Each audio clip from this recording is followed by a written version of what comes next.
right, folks, it's Friday the 13th. May the 13th, Friday the 13th. Did you guys catch me slipping last night when I said last night was Friday? That was a mistake, you know. And I think Jeff Harman, who's here with us today, might actually clue me into why some of this stuff is happening.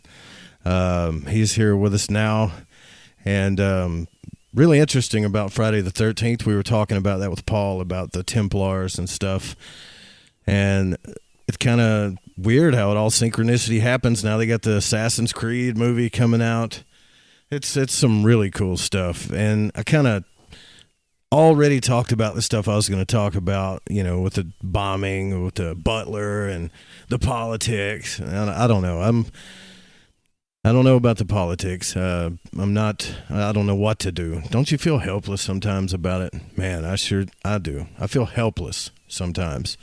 You guys need to check out the Facebook page. I'm really trying to push this social media thing, facebook.com/lighting the void. And then don't forget to be a light worker and sign up to the newsletter. You can get a basic beginner's astrology book. Of course, I might have to update that when we get through with this, because I'm pretty sure it's just tropical. You may not want that book when this is over with, so let me know. But a little bit about Jeff Harman. I mean, if you guys haven't listened to Jeff Harman already, he's been on several radio shows, Fade to Black, Coast to Coast. What is it? The Veritas Radio. He's been all over the radio, and I am very, very honored to have him here. But he's been an astrologer for about 4 decades, and he utilizes a variety of systems, including traditional or classical Western astrology, Vedic astrology, Kabbalistic astrology, and Astro-location Astrology. He spent 10 years in Beverly Hills and has a remarkable client base and a data bank of thousands of case studies. He's currently located in West Hills, California. He has spoken on IONS, MUFON, the Joshua Tree Retreat Center, and the Association of Celebrity Personal Assistants.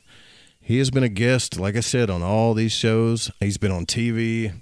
But besides being a lifelong astrologer, he owns Conjunction Entertainment, which is a new motion picture company. It's really cool. You can check out that website too. And his website is jeffharman.com. And it is a real pleasure to have you this evening, Jeff. How are you doing? I'm doing real good, and thanks for having me on. Yeah, man, it's great to have you here. Believe it or not, this weekend is a milestone for us here at Lighting the Void, for the audience, for everybody. And we're really glad to have you. And after the show, if you guys get time, you really need to go get on YouTube or search the podcast, check out all the shows he's on. I think he's got a couple of shows on Fade to Black, which are really good. I think you're kind of spot on, it seems like, with this election thing that you predicted back then, right? Yeah, the astrology has been spot on, that's for sure. Like him or dislike him, he's a freight train. And I got to tell you, I call him Mr. T. He's definitely got the power in his chart. He's working some kind of magic here. And when I look at Hillary's chart, she's got some tough stuff ahead of her. Donald Trump, a lot of people don't like him because he's abrasive. He's got Mars right in the ascendant in his Vedic chart. And I really believe Vedic astrology shows the inner part of the soul. And tropical astrology is very accurate as well. But Trump has an exceedingly powerful chart. He really does. He has what I would call a classic emperor's chart. And that's why he's irritated so many people, and yet so many people like him. He's really powerful. So do you think are we born with these traits? I mean, we're just born with this stuff, right? Well, that's an interesting topic and one of very great interest to me. And one of the things that I love about the ancient philosophies, particularly in India, Egypt, the ancient Babylonian, the Kabbalistic viewpoints, which are all pretty similar. I wouldn't say they're exactly the same, but they're really looking at us as spiritual beings having a physical experience. So modern astrology will tell us we are our sun signs, and a lot of people think there's accuracy to it because they see some similar traits. But I have to tell you, the ancient systems, in my opinion, prove we may have created the time we came in. We may have earned the astrology that we have, including if it's bad or good. I always say, forget Trinity, Neo, and Morpheus. This is probably the real matrix. And when the soul enters what we call three-dimensional time, place, and space, that's when the game starts. But that, I think, happens commensurate with the karmic energies we have created, for good or for ill. So are you saying there's not only an individual astrological events and charts and stuff, there's also, I guess, a superconscious, or maybe as a whole, astrological readings and charts? Is there anything like that? Well, your birth chart, you come in at a time. Your birth chart's like a Polaroid snapshot of the heavens at the moment in time. There's an old legend that the embryo is attached to the soul at conception. And it's interesting, there's actually science right now that's corroborating that. They actually can see a flash of light when a sperm joins to an egg, which I think is fascinating. I saw that on your Facebook page. That was wild. You can thank my wife Camille, because she's the one who found it, because I always tell this story.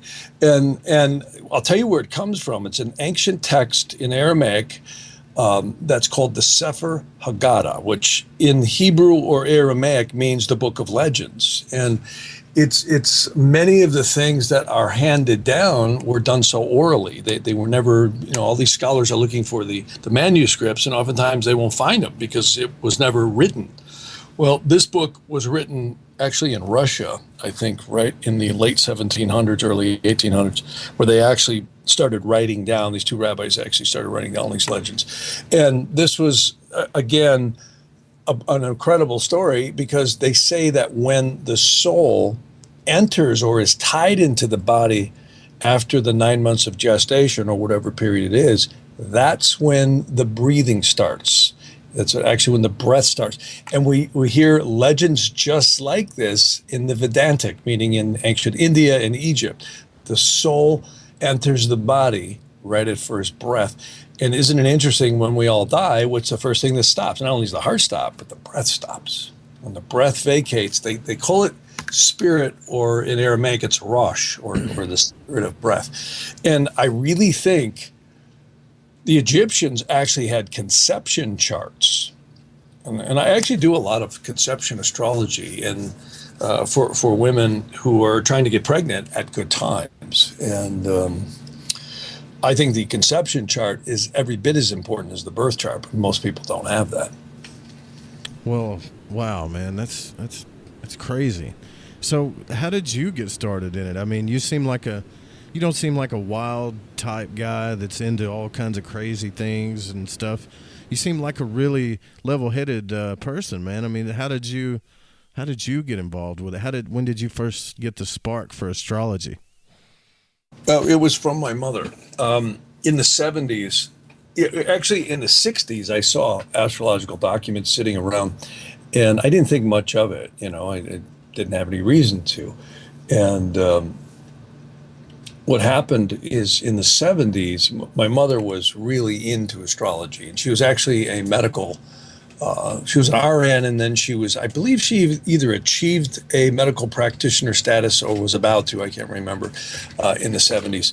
And what happened is she started telling me about my girlfriends. She would say, this girl's this way and you're not compatible. Or she would say something about another one where she was just so spot on. I said, what are you doing here? I said, this is not mother's intuition. I said, you absolutely have to be doing something. And she says, yeah, I'm doing their astrology. I said, oh, how'd you get that? Well, I asked her, and I said, well, why don't you show me how this works? So she started to show me, and I was skeptical at first. And the more I looked at it, I said, wow, there's something to this. There's no way you could be this accurate by just observation or by, knowing someone. So that's when this was BC. We were casting charts by hand back then. You literally take a piece of paper, you draw out a chart, and you get what we call an ephemeris. An ephemeris allows you to take the positions of the planet, and you populate the houses and the aspects, and you go from there. So in the late 70s, the first Commodore computer started coming out, the 64 and then the 128. And we were able to actually cast charts then, only certain types of charts. And it was really fascinating. It was a journey for me. When it really started kicking was in the 80s, because in the 80s, I stumbled on to some of the medieval texts, particularly a guy named William Lilly. Many people who get into traditional astrology start with him because he's one of the few astrologers that actually wrote everything in English. Most of the stuff was either in German, it was in Latin, it was in Hebrew, or it was in some other language that was inaccessible to most Americans. So William Lilly was actually a court astrologer in the 1600s. And he was originally the court astrologer for King Charles, who got beheaded. And he actually told King Charles that if he went against Parliament, he would lose and could lose his life. And of course, he did. He actually got beheaded. It's a matter of history. And then Lilly was brought in to Parliament, and he was actually the parliamentary astrologer. Predicted the London fire, all kinds of amazing stuff. But Lilly was the last of the caboose and of what I call the great astrologers, the traditional astrologers. And I stumbled onto that in the 80s, and then that got me into all kinds of other things. Project Hindsight was going on then. That was Robert Hand, Robert Zoller, and Robert Schmidt were all joined together, starting to get into translating ancient texts out of Latin primarily and other languages. And a lot of stuff started surfacing. And I really felt that was the path because of its accuracy. And it's a lot different than modern astrology. It's a whole different world. Completely different, actually. So what do you think when you say Vedic astrology? Why did you lean towards Vedic astrology? Most of the people I know or that I've learned from have just really taught me a lot of tropical, or I guess what you'd call Western astrology.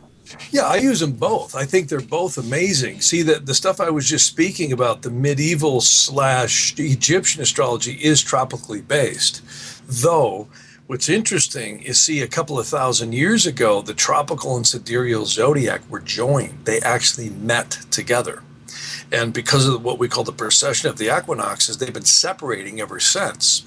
And right now there's about a 24-degree separation. So sidereal astrology is taking the zodiac that surrounds the central sun. A lot of people refer to it as Alcyon. And that's been corroborated by NASA. In fact, our solar system is believed to be rocketing around the central sun at almost 480-something thousand miles an hour. Some folks say 483. I've heard 485. I've heard, different numbers, but it's pretty fast. And every 72 years, approximately, we eke backwards 1 degree. So the fixed stars are all moving their position 1 degree approximately once a lifetime. The average lifetime is 70, 75 years old. So the sidereal astrology is what Vedic astrology uses. And there's not 100% agreement on that either, because the problem you run into with all this stuff, if you talk to several different Vedic astrologers, they all give you slightly different readouts, because they're using something called an ayanamsha. An ayanamsha actually picks where in the solar system you take the tropical versus sidereal positions.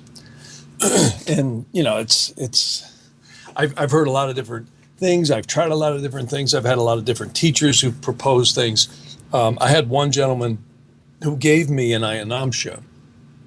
He's now dead, but he used to do financial astrology for London, England bankers. And I thought he was kind of off when he gave it to me. And I tried it. And I said, my God, this is right on. He just smiled and said, this has, been handed down traditionally in India through my family, who was generations of astrologers. And I have to say, it's right on.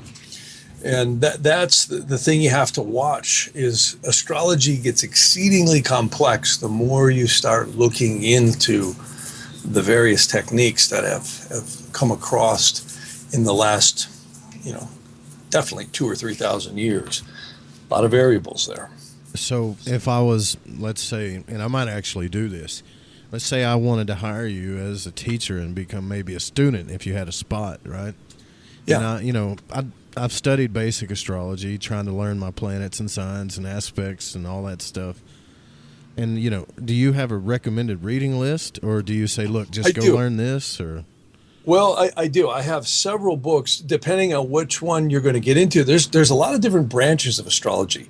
You first have what we call natal astrology, which you probably know. That's basically looking at someone's birth chart. You can learn that in Vedic techniques. And I have to tell you, there's many different types of Vedic techniques as well. Some people use what we call the Parasharas method.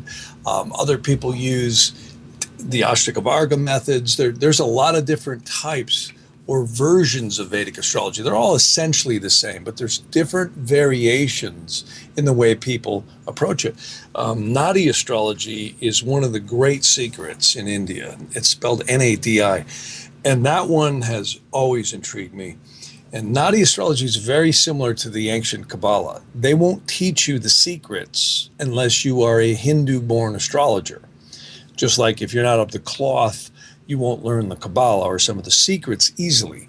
I was lucky enough to have a couple of teachers who opened up and showed me a lot of really interesting stuff. And you look at astrology completely different when you see the way they do it.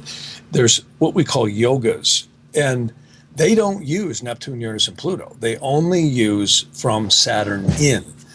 And there's a lot of logic to it. And Jupiter is the general significator for the soul. It's where the soul is in the sojourn or incarnation, if you will. And they go strictly by Jupiter and Saturn returns, as well as other yogic combinations in progressions. And it's amazing. You can see right when things happen. It's absolutely amazing. The other thing Vedic astrology uses is a lunar zodiac, which is a lot different. It's not tropical or sidereal. It's Earth lunar based. And there's 27 lunar mansions with 108 divisions in it. And that is really an interesting little zodiac. I always joke around with the astronomers. I say, I don't care how much you polish the lenses on your telescope, you're not going to see that zodiac either, because it's not there to be measured. But I have to tell you, accurate it sure seems to be, because it literally nails down right when you change what we call doshas in your Vedic chart. See, Vedic astrology is a whole nother world. It's a wonderful spiritual science to study, because what happens is when you do that, you realize you're not studying astrology, you're more studying timing, and the planetary energies are believed to be spiritual forces that are impinging upon the soul. In fact, many of your ancient astrologers, particularly back in the medieval times and Egyptian times, said that the planets act as interactive resonant portals where angels and spirits and daimons would come through. Call them demons, I call them, spiritual energies. Sure. And we now you get back to where the Western Bible is and what's been lost. You take things like in Exodus, there's the 72 angels to the good and the 72 angels to the severity. Wow, I've never heard it put that way. The 72 angels to the severity. All I've ever heard is, the Shemhem Pharesh. That's all I've ever heard it called. Right. I never heard it, defined that way. Well, the farther back you go, the more the stuff really starts hitting the road. And then you get into the wings of the wind, which are the 24 angelic forces. There's 12 one way and 12 the other way. And, I think your guest earlier was mentioning Henry Cornelius Agrippa. Yeah. Now, Agrippa was actually a protege of John, I believe his name was Scherner. I've got the book right here. But that's an interesting codex, because what Agrippa was really doing is he was kind of like Manly P. Hall was back in the early 1900s. he was the custodian of a bunch of of very important information that they wanted to get put down and penned. Mm-hmm. And that's what Agrippa's job was. And I have to say, he did a good job of doing it. That's, what is it, a 938 page book. I got it in my hand right now. Excuse me. But there are a lot of documents that support what I'm saying. Particularly, you get into the ancient documents.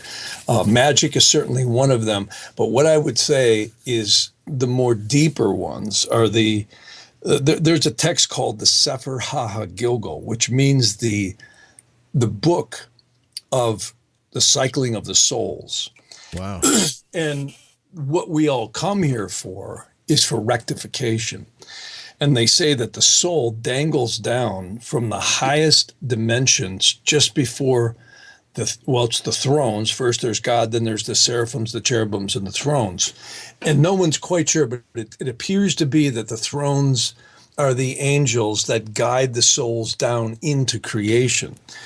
And there may be more places than just Earth, and I believe that there is. And the point is that what we do here has a great effect on where the soul goes after this. And, when you look at the world right now, how crazy it is, it's something to consider. Yeah. How close is this to sidereal astrology? You hear, Western and sidereal. Is it the same thing as Vedic? Thing? That's what we were talking about before, sidereal or sidereal. Okay. Yeah. What sidereal means, and there's a lot of secret zodiacs. Sidereal simply means you're taking the larger zodiac that Vedic or Jyotish astrology uses. See, the real name of Vedic astrology is called Jyotisha. Okay. Jyotish is a Sanskrit word that means the science of the light of the soul. And it really is. And a lot of Western scholars make fun of the fact that many people believe Vedic astrology or Jyotish is thousands of years old, but I can tell you, I think it is. And there's strong evidence it comes from the Indus Valley and way, way back. There are thousands and thousands of documents sitting in the Madras library. Nobody even knows how to translate them anymore. I hear there's upwards of 20,000 documents that are written on papyrus or old, they're falling apart, and no one knows even how to construct the old dialect of the Sanskrit and the Tamil. And Sanskrit may be something a little bit later, but there was some really advanced spiritual knowledge going on back then. Same thing with the Egyptians. They knew a lot in ancient Egypt. And the Babylonian. In fact, there's texts now that have surfaced that Moses may not have completely written what they call the Torah or the Old Testament. It sure seems he did write some of it, but some of it may be older than that. And there are legends that date back to the numerology of 9. Like I was mentioning the lunar mansion a minute ago, used in Vedic or Jyotish astrology. There is 108 divisions. There's 27 lunar mansions, and there's 4 what they call padas or subdivisions per nakshatra. And if you multiply 4 times 27, you will come up with 108. Well, if you reduce that, that also means 9. Right. Okay. Then you got 144, 153, that's all in the Bible, isn't it? Yeah, numerology is amazing. It's nothing but advanced numerology. And when you really look at astrology, that's what it is. It's extremely advanced geometry and numerology and cycles. And so it's not really an occult thing then. Maybe it's just a science that we don't understand, It is science. And the religions have turned it into superstition. Right. Yeah, they really have. In fact, where I believe that came from? And this is one of the problems I have with the modern translations of the texts. Any Hebrew or Aramaic scholar will tell you this. You can't there's something called ciphers. Ciphers are codes that are permeated. There's Gematria, there's Notriacon, there's Akbeaker. Agrippa's book has some of this stuff in here. In fact, in the back of Agrippa's book, he's got the 22 Hebrew ciphers. Well, this isn't a theory, it's a fact. You can look at books like the book of Psalms in the Bible. They just smacked the 150 Psalms in between the New and the Old Testament. But if you go back, the book of Psalms was originally a standalone document called the Shemush Tehillim, which Tehillim means Psalms. And there are codes that many of the verses reduce to that are literally angel names. And there's secrets upon secrets in this stuff. Like you'll read, if you learn Hebrew or Aramaic, you'll find Elohim is a general term for God and spirits. But Elokai actually means God himself. So it really gets layered upon layers of secrets. Now, you can't put this in Latin. You can't put this in English. You can't put this in other languages and retain that kind of cryptology. You'll lose it. It's a base 22 system. You know, that's like if you want to start using kilometers versus miles, you have to convert. And that's fine. But you're never going to have the same system. They divide differently. And this is the inherent problem with many of the current spiritual translations. And I'm not saying that they're not valuable. What I am saying is that they've lost some of the extremely important codes that are in them. And they're very sacred and they're very, very powerful.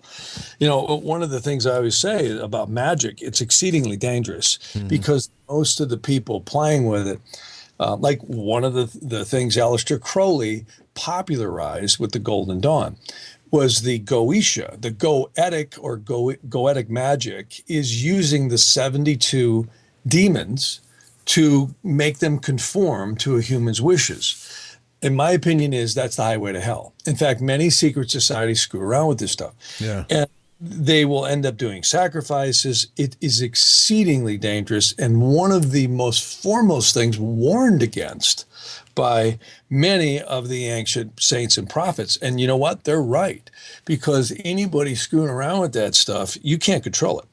And what I think is happening in astrology is we may very well be experiencing the divinely bridled spirits, angels, and demons playing out an interactive conscious with us. And I think when people play around with magic, they kick the walls down and they can cause a whole nother paradigm that's exceedingly dangerous.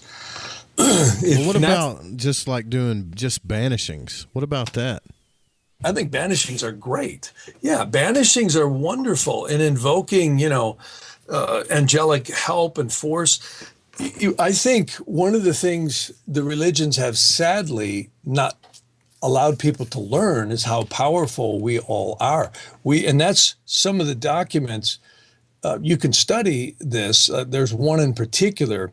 It's called the Nefesh, which means soul, and constriction, which is a strange sounding word, which goes hasitzim, which means it's God's constriction of light in order to have the three-dimensional worlds exist, which, quantum physics and many other sciences are saying there's no way, we can measure what's holding all this together. I mean, everyone finds out at a very young age, there's molecules and atoms and all these various different building blocks in physics and creation. Well, the problem is it's been proved now many times that consciousness has a great effect on the reaction of matter. Even though, yes, the dust we see on our shelves and all the, things we have to do every day, the rust on the cars and, we have to wash our clothes. So we think it isn't manipulatable, but it really is. There's etheric energy all the way around us. Healers have proven this. Many very advanced ascended masters have proven this, saints and prophets, however you want to call it. And I think what's important is that we are literally creators of things around us. A belief is such a powerful thing.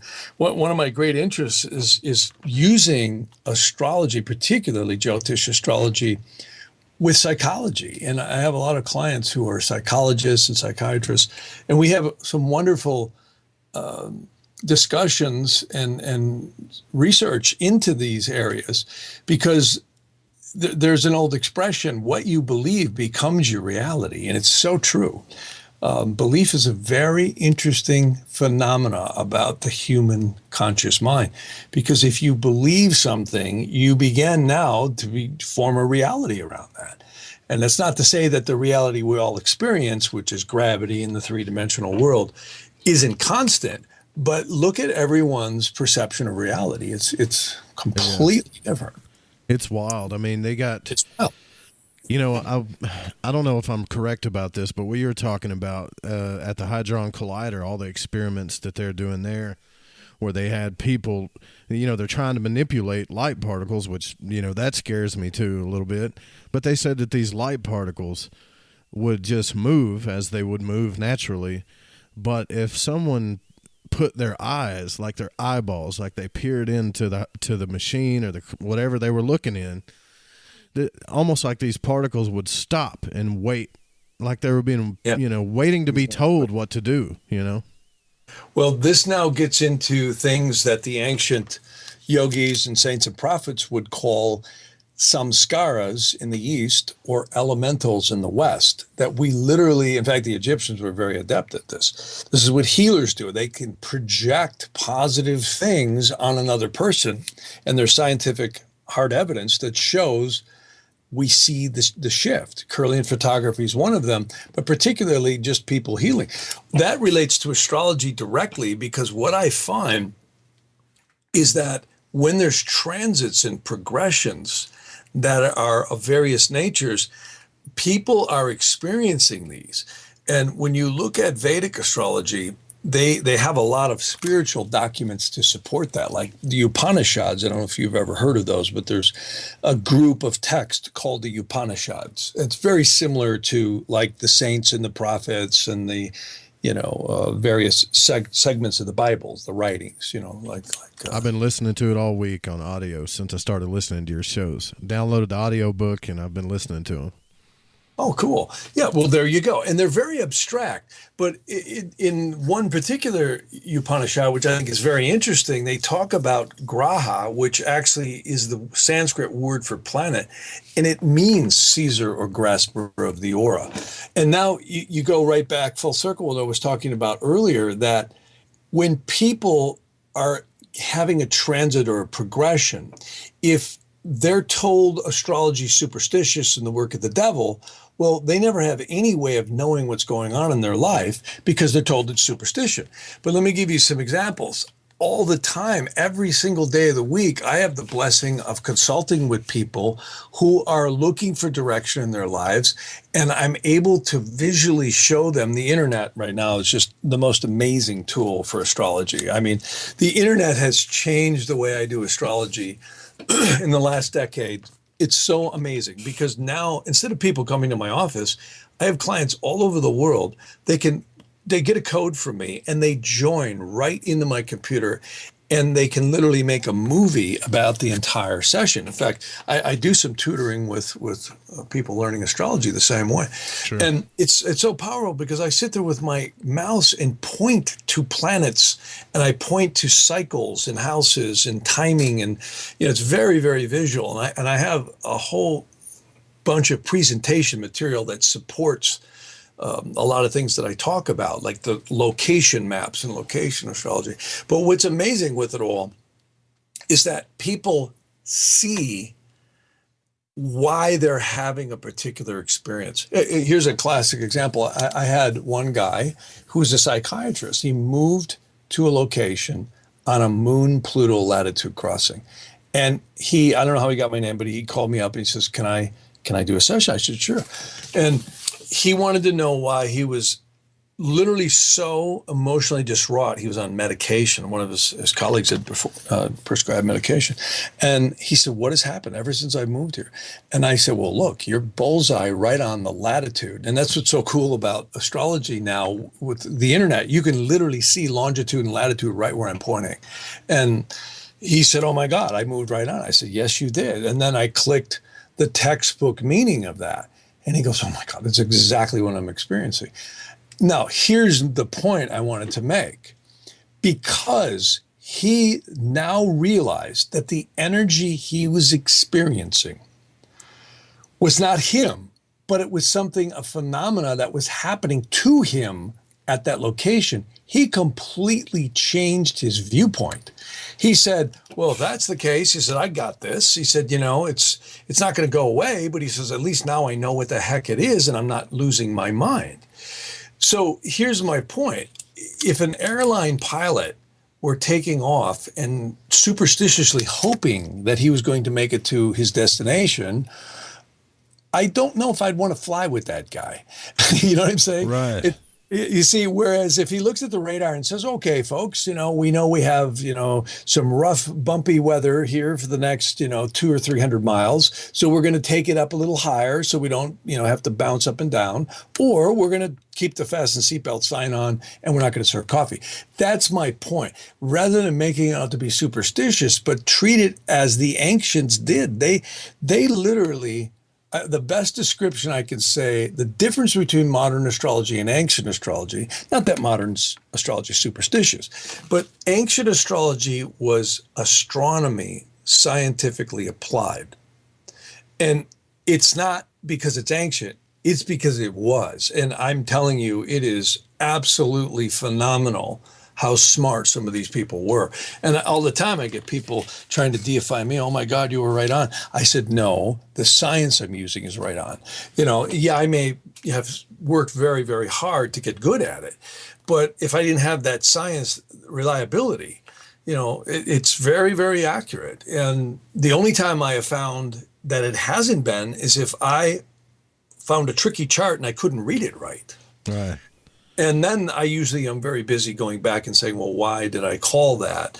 And again, it's a formidable task to learn these sciences, but once you do, it's amazing. It's absolutely amazing how accurate it is. And what I think the biggest enjoyment I get is I help people. That's, when I get someone saying to me, I'll get a client who will call me back, 3 or 4 years later, and they'll make comments like, wow, you really helped me to see clarity. I was, very depressed, or I was not doing well.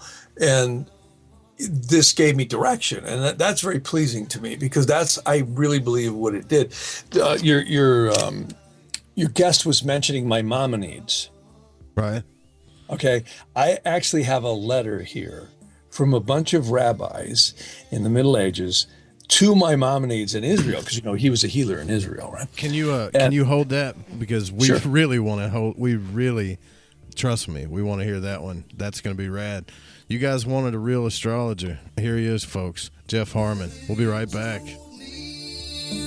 Something to talk about Maimonides. You said you got some maybe some letters or something.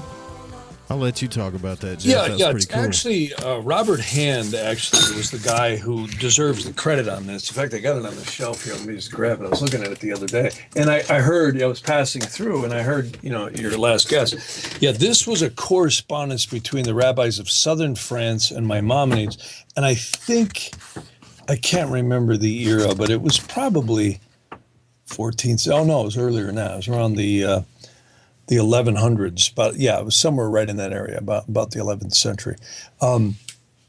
Essentially, all these rabbis were writing Maimonides and saying, we really help people. We help medical astrology. We help cure people. We help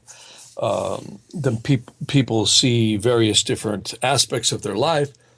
And one of the types of astrology that's very, very formidable and was used almost exclusively throughout the Middle Ages is something many Westerners know as horary, but my favorite word for it is interrogation astrology.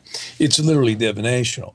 So they all wrote to Maimonides, who was this great religious figure, and he wrote back scathing attacks on astrology. Oh, it's the work of the devil. You can't do this. And there's always been dissension, always probably will be, between religious people and people who do astrology. And I've had to contend with that, and I'm lucky that I haven't had anybody vehemently attack me or anything like that. But I'm also, I don't think doing astrology per se the way a lot of astrologers do it, because I really believe it's a sacred science, and I'm trying to point out the divinity in it, and maybe that's why. And I think that's what ancient astrology does. It actually points to God. It points to angels. It points to spirits and intelligences and the whole hierarchy of creation, where modern astrology really doesn't do that. It's focused on sun signs, and there's a lot of good in modern astrology, but it's using a broken zodiac. And I think where a lot of this came in was right around the separation of the two zodiacs, the sidereal and the tropical zodiac. The Romans had sacked the temple in Israel, and I really believe that they released a lot of demons, and there was all kinds of paranormal phenomena that happened around that. And again, this is right around the time of the crucifixion and all that. This is a very important time. That's right when the two zodiacs were joined, and now they've been separating. And there's been nothing but war on this planet ever since. It's interesting that you say that, because I was listening to, I forget the radio show that I think both you and Camille was on. And, it's almost like they were kind of poking at Camille, a little bit for what she believed about how this stuff was, it's already written, and, she's fine with that, and she believes what she believes. And here she is with probably one of the best professional astrologers we have in this country, and you guys, you both understand each other.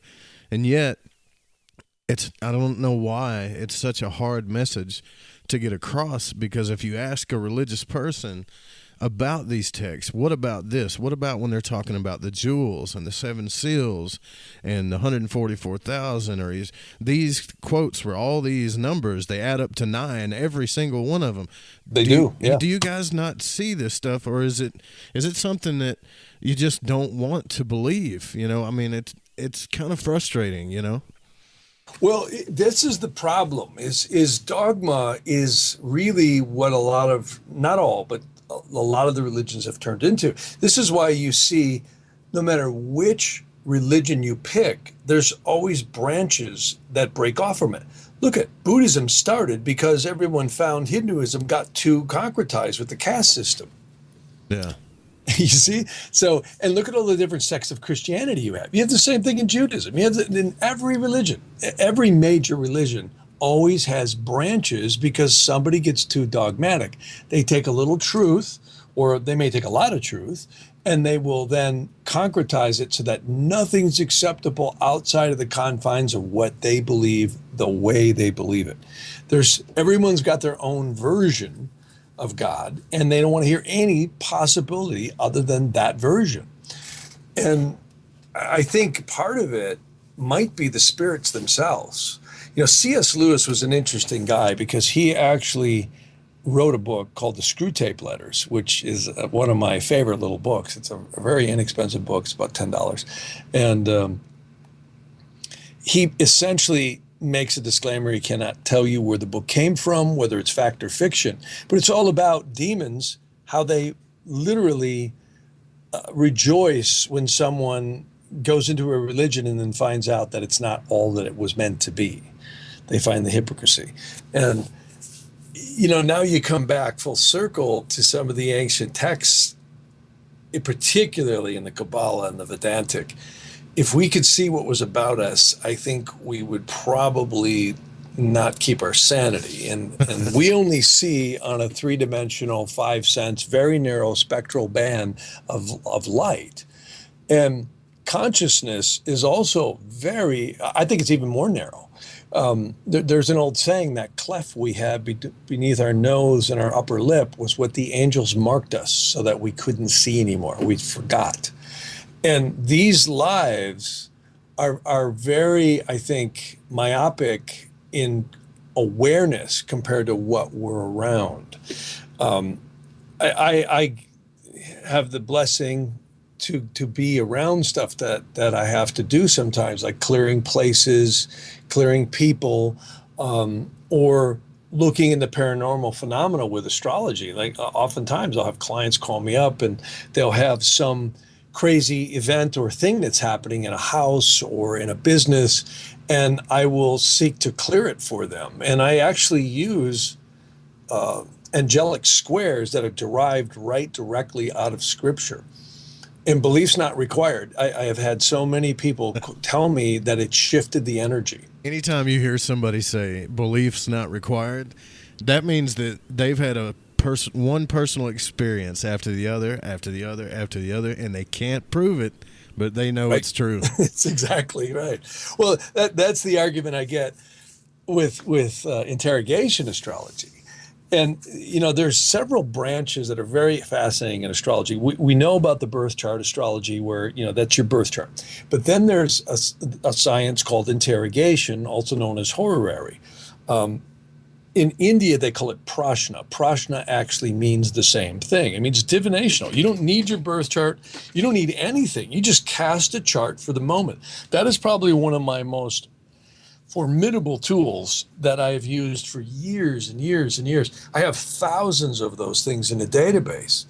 I've never seen one wrong yet, other than if I read it wrong.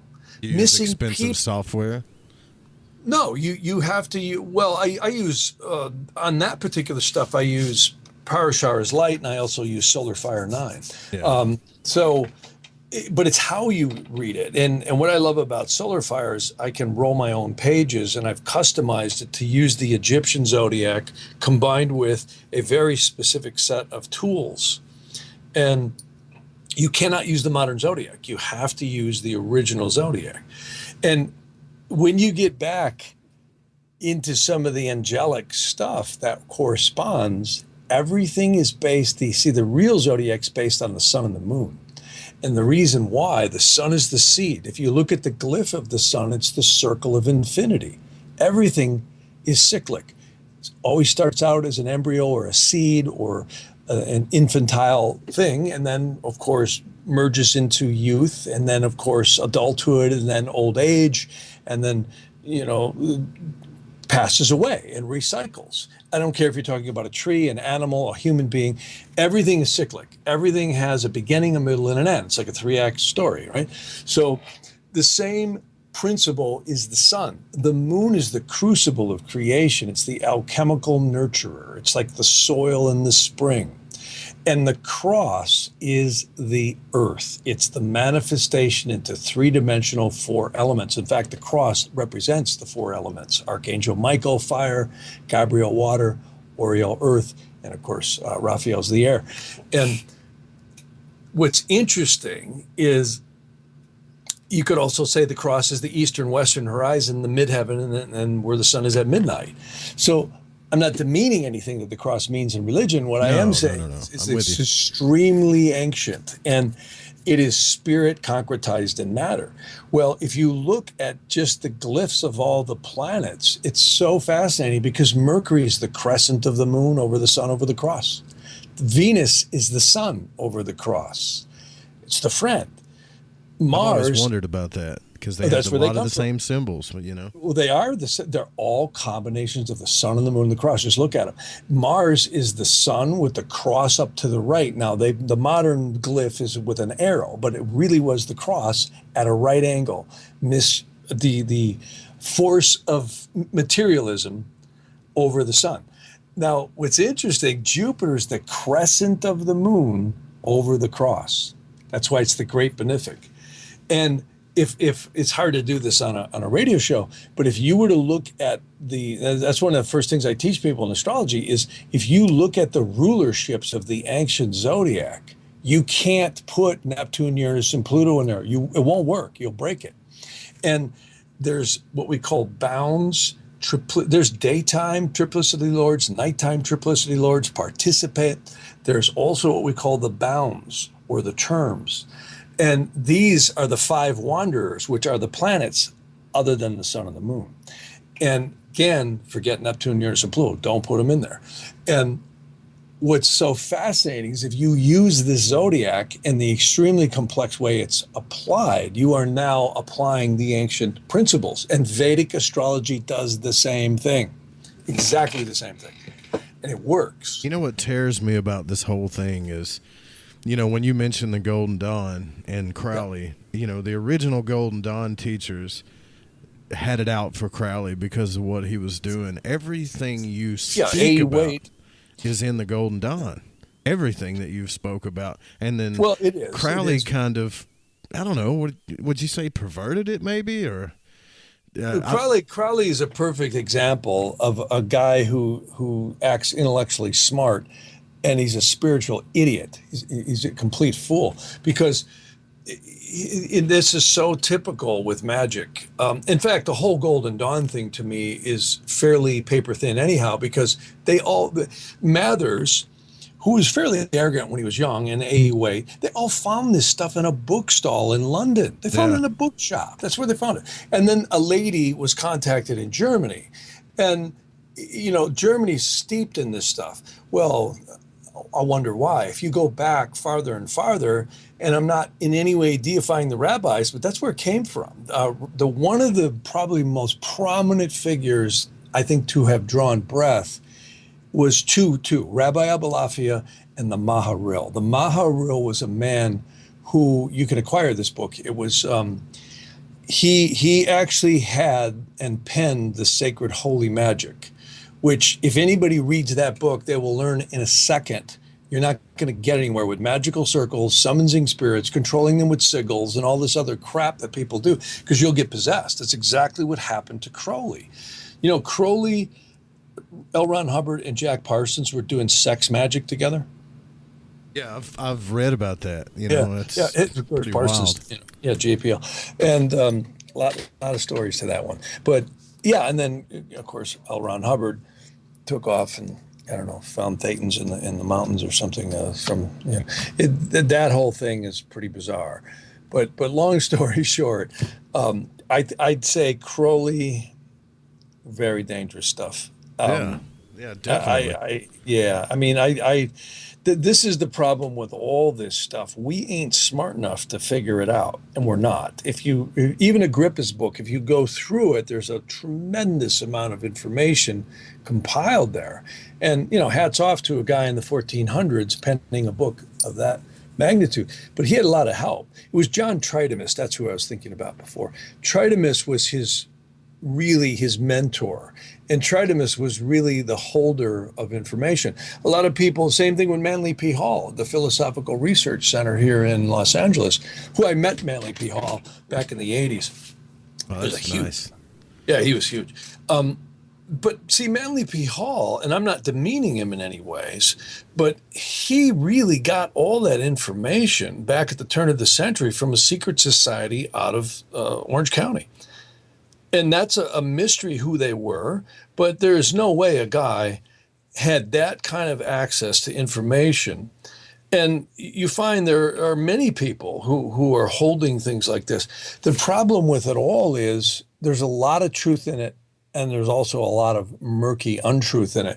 It's not that it isn't good, but most of the ones who really, really have knowledge, true knowledge, it all comes from the angels. Right. And it really does. There's no bones about it.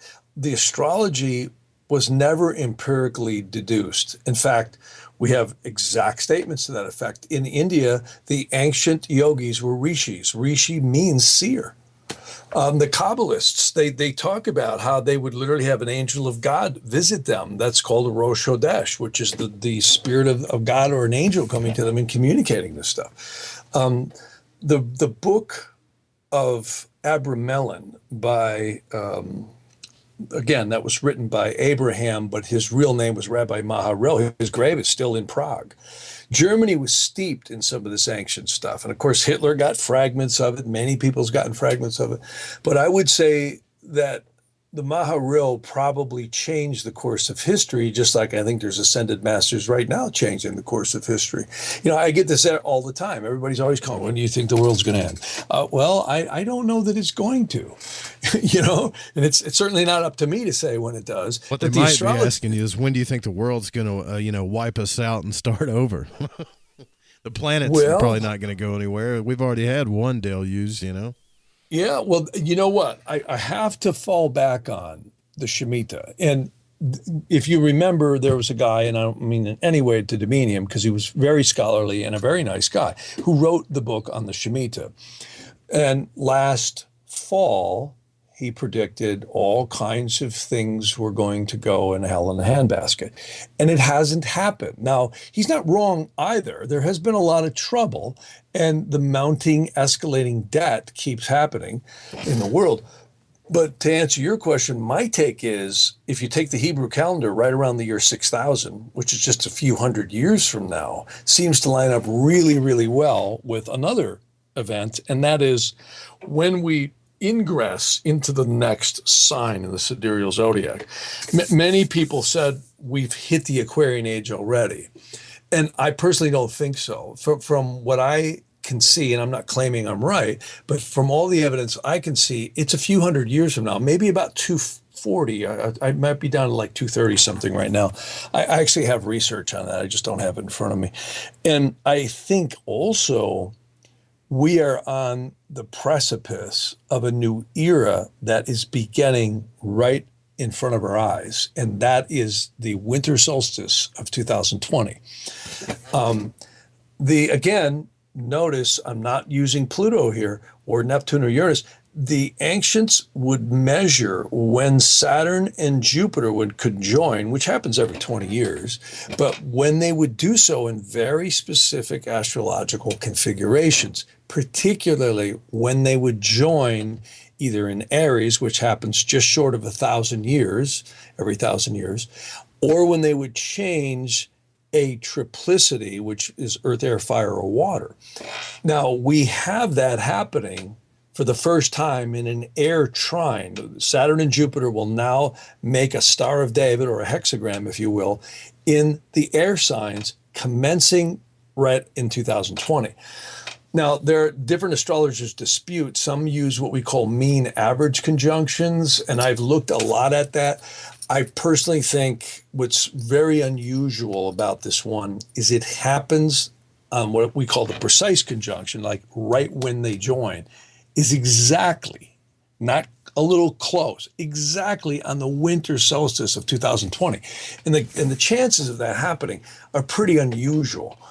And what this meant, these are called mutation conjunctions, the world changes. This is when a new era commences. The last time this has happened was 1702. And that was the commencement of what we now call the Industrial Revolution. And we've been in it for a little over 240 something years.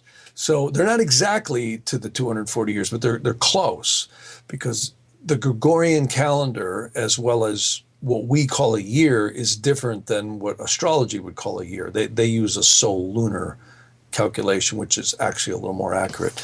And I've always wondered about that, because man, the history of man goes back thousands and thousands and thousands of years, but the increase in technology has increased like compound interest, or maybe even faster in the past couple hundred years. And I'm trying to explain this to, people, my friends and stuff. They're like, what are you talking about? I'm like, don't you understand that we're talking about just a very small portion of the time of the species of humanity where we've increased in knowledge in this stuff. Like, it's unbelievable. It's almost like you would think that aliens were involved or something, Yeah, maybe they are. One thing's for sure, something is ramping this up. That's an interesting point. Call them what you will, but there's definitely some help here going on that's guiding history. This last conjunction in the 1700s, let's just take a quick accounting. We went from basically fairly barbaric travel, metallurgy, and production of things to, in the 1700s, we were seeing steam come online. There was now beginning to be much more advanced smelting processes and metallurgy. Railroads were coming into play by the late 1700s, early 1800s. Of course, by the mid 1800s, we had a railroad across this country. You had advanced weaponry, machine guns, mass production, and so many other things that we didn't hear about, maybe on the mainstream. Electricity showed up, the actual ability to transmit and generate electricity and understand it. By the 1900s, a lot of people forget how amazing Tesla was. If it wasn't for Nikola Tesla, we wouldn't have the electricity. Somebody else could have come up with it, but he's the guy really who's credited with transmission of alternating current through transformers. Yeah. Thomas Edison, he was doing DC. Well, my God, that meant you had to have a generator sitting on every street, corner, on every block. That was insane. So Nikola Tesla came along with the ingenious idea, hey, let's throw the voltage up, thousands of volts, and then we don't care how much we lose. We'll just drop it back down to 110. We'll just alternate this stuff, man. We don't have to worry about generating it, right? Exactly. And well, no, you have to generate it still, but yeah. Now you have a way of transmitting it where the voltage losses in the transmission are they become moot. They're still there, but he was ingenious in many of the things that he did. And I believe he did come up with free energy. I really do. And of course, they can't make money off of that. So if you just go back to what I'm talking about, and that is look at where we've gone, my God, in this last century, the mechanics, the vehicles, we are now staring at, I remember, in the 60s, everybody thought by the 80s, we'd be flying around in cars. You know what? I actually think we will see that very, very soon. And the reason why, the technology is all there, free energies and many other types of energies are there. It hasn't become commercially feasible. But what is happening right now is the tremendous abilities in materials research and computing power is absolutely astonishing right now. I mean, we see it on TV already. Look at if someone pulls in front of you, your car stops for you. Yeah. I mean, that takes a lot to do that because that's not just a computer. You have to have braking control systems controlled by the computer. I mean, we're going to see, there's no way people could have ever flown around before unless they had computers doing it for them. We can't even drive on the streets without banging into each other. So flying is a whole other world. And, we've had computer controlled planes for probably 30 years, 40 years now. So it's there. And I think that's what this Jupiter-Saturn conjunction means. We are heading into a high-tech era, which is going to be mind-boggling because it's exponential right now when people create things. I mean, you can print things with a 3D printer. It's absolutely amazing. The stereolithography, the prototyping, the computing power, that can be done. And we're literally going to see in the next 30, 40 years, technology that I think is going to be astonishing because it'll become commercially feasible. I want to touch base on this one more time because I think that not only do I need to hear it, but there's a lot of people in the audience that needs to hear this too. And I'm just want to ask you because, and I'm not trying to bring the Golden Dawn up over and over again, but in the beginning of it, it's just the outer order and they learn to balance out their elemental natures and then they move on to planetary. And then at the very top of this Rosicrucian order, they learn to use sidereal astrology and how to use that. And it's at the top, which is something that you're using just now, right? Well, yeah, and there's more than that. Let me tell you, there are secret zodiacs where you use certain fixed stars that are completely different than sidereal. See, sidereal is a very generalized term. Sidereal just means you're using you're using some galactic reference other than the sun. See, most tropical astrologers are using a solstice equinoctial-based system. It never, ever, ever changes. That really should be called the fixed zodiac because it is. It's based on the spring equinox, the summer solstice, the fall equinox, and the winter solstice. Is it accurate? You bet it is. It's right on. In fact, a little unknown secret to many, in India, in the Nadi branch of astrology, that's called Tajika. And a lot of Western scholars believe that the Greeks and the Egyptians gave it to the Indians. I think it's exactly the other way around. Gotta be. It is. And a guy named Richard L. Thompson has put some very compelling evidence forward to support that. And I think the Greeks may have very well been the disassociated Brahmins, who was the priestly caste in India that matriculated over to Greece. I mean, if you look, it's not that impossible in terms of distance for them to get there pretty easily.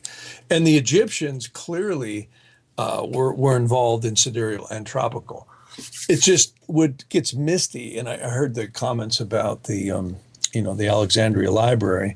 I mean, what's gotten penned is one thing. What was handed down in secret traditions is another. I have a huge library. I don't claim to have a definitive library, but I have a lot of books on ancient astrology, and particularly certain astrologers from basically the 1st century up until I'd say maybe the 1300s. There's so many references to secret methods in astrology, and the people quoted, they can't even find them. They don't know who they were. They don't know when they lived. They don't know when they died. They don't even know who they are. And I tell you, I've had the blessing to try some of these methods. One of my favorite is Guido Bonatti, who wrote a 1,600 plus page corpus on astrology, electional astrology, which is picking auspicious times to commence events like getting married, taking trips, buying a house, selling a house, which I use these every day for clients, is amazing. And I mean, this is a guy, let's do the math here. This is 800 years ago? Yeah. It's amazing stuff. And I got to tell you, you won't find this stuff anywhere else. I've tried these methods for years, and they work. And you can't use the modern astrological methods. It makes you wonder what was handed down verbally, as verbally. Exactly. Oh yeah, and again, I have one of the most advanced alchemists and truly sacred people was the Maharil. The Maharil was Abraham. He wrote a book called The Sacred Magic of Abramelin the Mage. And speaking of the Golden Dawn, Mathers actually translated that book, and Crowley got his hands on it. Yep. The problem with it wasn't an accurate translation. There's another one out done by, I forget the guy's name, Goethe and Dunn or Dern or something, and they did a really good job. But what both of those books prove is anyone playing around with magic who's not guided or sanctioned by an angel is on the highway to hell, literally. Yeah. And they really are, because you and I, or I'll speak for myself, I ain't smart enough to figure out creation. Right. And I can tell you, anybody who thinks they are is really barking up a very arrogant tree. And the more I study this stuff, the more humble I get. And there's an old saying that really the beginning of wisdom is the not so much fear, but the awe of God and creation. Right. And boy, that couldn't be more true. Because when I just looking at astrology, and thanks for the comment before, but I think we know very little about astrology compared to what's really there.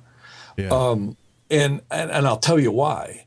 The more I look at astrology, the more I'm looking at it, this is an interactive consciousness that's happening to all of us in our own unique, completely individual way. There's no two charts that are the same. I always get angry at modern astrologers, because to call someone a Pisces or an Aries is so demeaning to the human spirit and soul. I mean, come on. There's millions of people born every single month with the sun in one sign. Go up and look in their eyes. There ain't a single one of them the same. Not a single one. Yeah, well, you got your moon, and Mars is somewhere, and they're all somewhere. But then, I was looking at this. I guess it was Vedic or Joitis, and one of the guys on YouTube was talking about, well, your sign can change in your life. See, a lot of people don't know that, and I don't know if he was right, but what he's talking about is a primary direction, or he's probably talking more about solar arc progressions. Okay, which means, in solar arcs, now you're getting into the stuff that I really like. The ancient astrology used something called primary directions. That's a whole nother kind of astrology. Primary direction means when you're born, the latitude you're born at. Okay, so where were you born? I was born in Little Rock, Arkansas. Okay, so you take that latitude, the ascensional rate of the Earth's rotation at that latitude will be different for someone born in Chicago or someone born even 100 miles north of you. In fact, technically it changes every degree of latitude and every minute of latitude. And what happens the signs don't ascend at the same rate. Those are called primary directions. And that is advanced stuff. You have to use trigonometry. And I always say, I think the air and the food was cleaner back in Egypt and other places because these people were doing this stuff without slide rules, without calculators, and they were pretty damn accurate. They would literally take the ascensional rate at the latitude someone was born, and they would progress the chart at the ascensional rate per sign. See, the Earth, if you look at the Earth, the reason we have seasons is because we're about 23 degrees and some minutes. I think it's 23 degrees, 30 minutes at an angle. And I could be wrong. I'd write about that. It's called the obliquity of the ecliptic, which is a fancy word for meaning the Earth is tilted. And science can't explain why. In fact, when you have an earthquake or a tsunami, it tethers back and forth like a pendulum hanging on a string, and there's no string there. And that's a scientific fact. They don't know why. That's called the Earth's wobble. A lot of people have said, well, the astrology is all wrong now because we've had earthquakes and tsunamis. Well, I got news for them. You'd have to have an earthquake or a tsunami that would move the Earth 10 miles. It's simple math to get less than a tenth of a minute of change in the astrology. And I guarantee if we have an earthquake moving this planet, 50 or 100 miles, we're going to be looking for a new place to sleep tomorrow morning. It would be a massive quake. It's amazing how precise the solar system is. I mean, It's right on. Yeah, it's nuts, man. There's no way I'm with you. There's no way we're going to comprehend it. And that's why I tell people, you guys want to talk about God and you're holding this book up in the air like that's the word of God. And I don't think that you could narrow down whoever created this thing to that book that was written by humans. I just don't think it's possible, I don't think it's possible. There's a lot of merit to the virtues that are espoused in the scriptures in English, but boy, when you get back farther, that they say that this is an interesting thing in quantum physics. They say, talk about the number 9. Now, don't quote me. I have a book right now. It's the Nefesh, which means soul, Hadzitzim, which means the constriction of divinity into creation.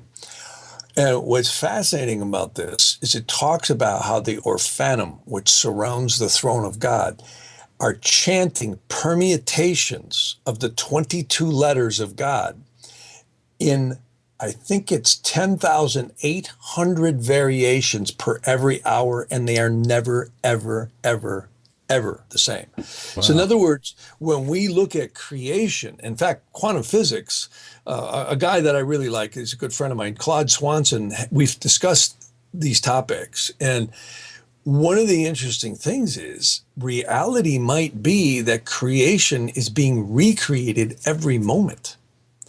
And yes, it's the same dust on the windowsill. It's the same, dirty clothes we got on, or we got to wash the car. But creation as we know it, all matter is recreated every instant. And it's never recreated the same way again. And that's pretty astounding when you start thinking about that. Most people, we all, and I, myself included, we all can get really jaded, well, it's just another day, right? And, you got to listen to George Carlin when you really have to look at the irony of human myopic outlooks, because he always busted on that. And I always loved that about him. But, when we stop and take a moment and look, anyone who's had a child, take a look at the baby pictures, or take a look at your own baby pictures. I always say that, and people look at me like I'm stupid, You can't get that back. I'm like, I said, you guys have had a child, right? And this is coming from atheism, right? And they're like, yeah. Right. I'm like, when I grabbed my son and he opened his eyes for the first time, the light in that baby's eyes, I have never seen anything like it in my entire life. I'm telling you, it's gone, but it was there. It was just, I was just sitting there with my mouth open, looking at him, going, "It's still there in everybody." It really is. I don't think One of my favorite mystics in modern times was a man named Dr. Stylianos Ateshlis. Some people pronounce it different. He was known by some people as the Magus of Strovolos over in the island of Cyprus. This guy had command. And see, this is really back to the Golden Dawn and all that stuff. The true saints and prophets had some portion of command of the fourth hierarchy. Now, that's pretty deep stuff because, as the Maharil and many others had put it, the fourth hierarchy isn't just the devil. It's Lucifer, Satan, Belial, and Leviathan, and the 8 legions and sub-princes beneath that. They are the unredeemed fallen spirits. And you can't get the keys to that or any portion of that unless you have an upper angel working or a group of them working with you, because you can't control them. And people like Crowley and many of these secret societies, I know I've had clients come to me who are in certain secret societies, I won't mention who, and they would tell me stuff and I would cast charts and I'd say, get the hell out of there, because it's like the Hotel California. You can check out, but you ain't gonna leave unless you get away from it. And it's like, it always ends up with some woo-woo, we have the secret. And people get sucked into this vortex that oftentimes is a very, very dark place to be. And, there's been a lot of rumors about certain folks in high places in this world. And you hear these rumors, they come out from many different people. And they say about rumors, don't you? They're usually true. Right. That stuff really goes on. And it's pretty hideous. And thank God, literally, for the most of us, most people who don't play with that stuff won't have those issues. But the ones that do, or they have karma attached to it. And that's, again, some of the compliments I have to hand to Jyotish astrology. I've seen it. I mean, I've had people, or I've looked at their charts and go, oh my God, what just happened to you? And they go, you wouldn't believe it. I said, well, try me. I see the chart. And stuff like that would be happening or has happened during those time periods. In a lot of people think astrology is predicting the future. I don't think it's predicting the future at all. I think it's showing probable outcomes in what we call time, or more importantly, it's like a vector releasing in our perception of time. And the way to avert it is when you become self-consciously aware that it's there. Just like an airline pilot, if you don't know that you're heading into a Category 4 hurricane, you think it's just sunny out and everything's going to be great, and all of a sudden, whammo, here comes the storm front. Well, but if you knew it was there, you wouldn't head into it, would you? Right. Well, you see, or you would certainly change the way you were approaching it. Well, I'm going to tell you this, and there's people listening to this show right now that I can assure you that are involved in probably the Golden Dawn and stuff like that.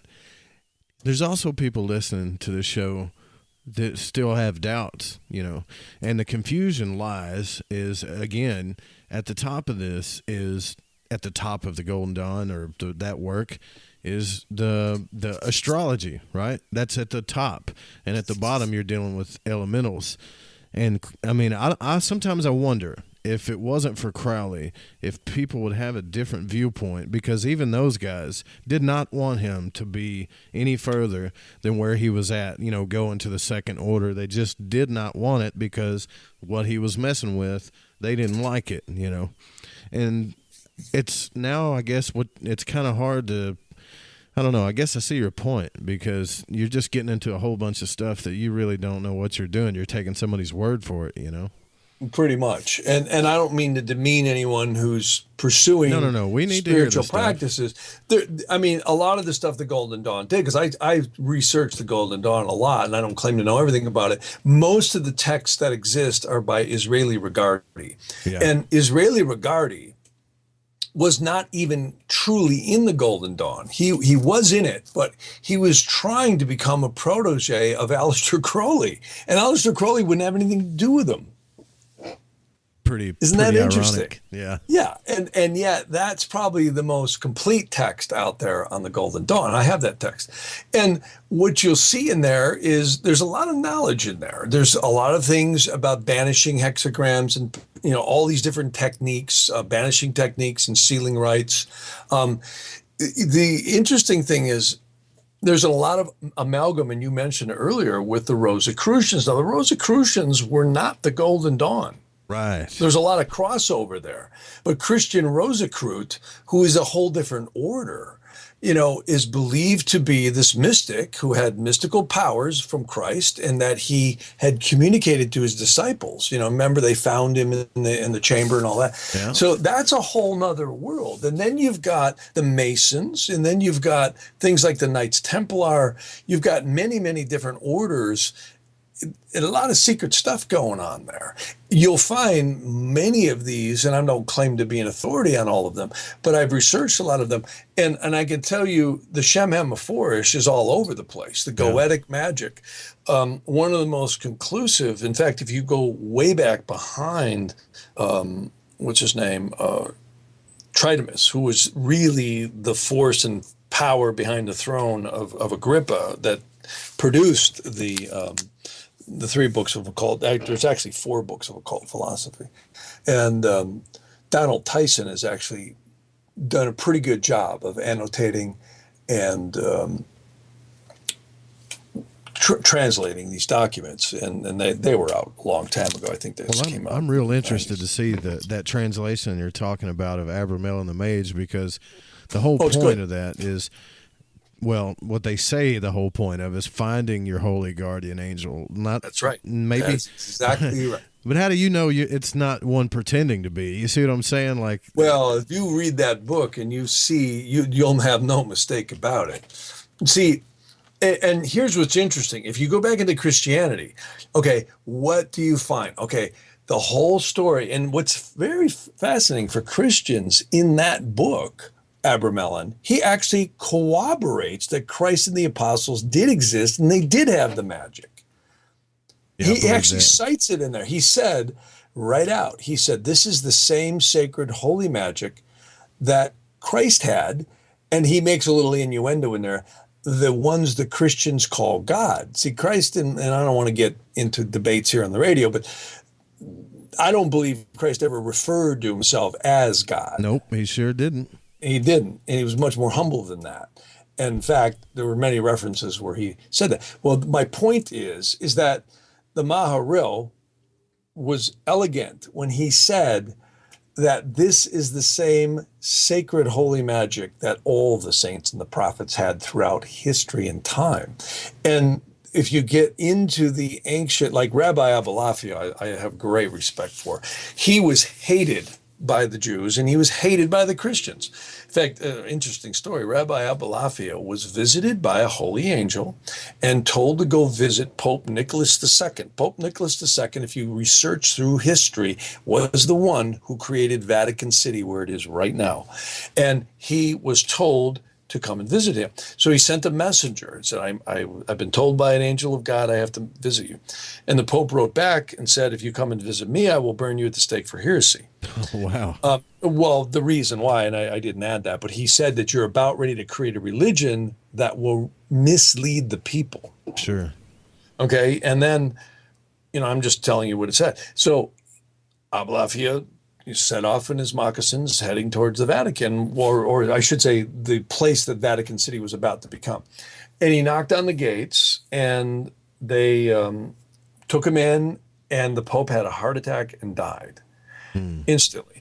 And they incarcerated him and said, well, we're supposed to burn you at the stake here. Here's your wood and here's your stake and everything. And they said, but we don't know why. You didn't do anything. You just showed up. So we have no thing at which to charge you for because you haven't done anything. So get out of here. So they threw him out the gate and away he went.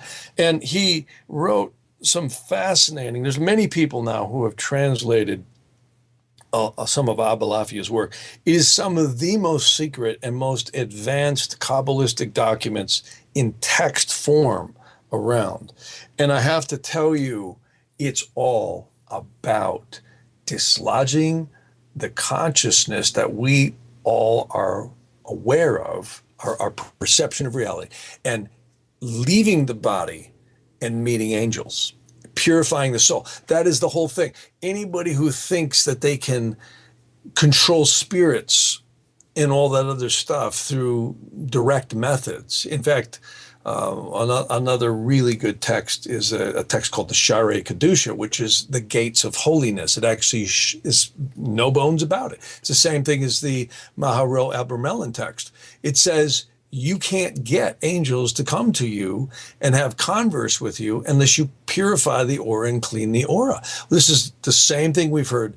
Many spiritual groups, monks included, have purified the aura, and if they lead a clean enough life, sooner or later they will get the barnacles away, and I really believe a lot of it's us, and the angels can actually have converse. And this is where, if you look at the sophistication of ancient astrology, there's no way someone sitting on a mountaintop or on top of a camel and deduced this stuff by watching planets and stars. Not a chance. That's where it came from. Man, how do I put a hard, you know how they put these little flash drives into the walls now? I don't know if you've seen that, where you can just walk up to it, stick your computer up to it, and download the information, like these hacker guys. It sounds crazy, but it's going to be impossible. But I wish I could stick one of those things in your head and extract everything you know, man. Oh, sure. I mean, you're just giving us gem after gem here, and I appreciate it, and we all appreciate it, because we need to hear this stuff. You guys that, you're practicing magic.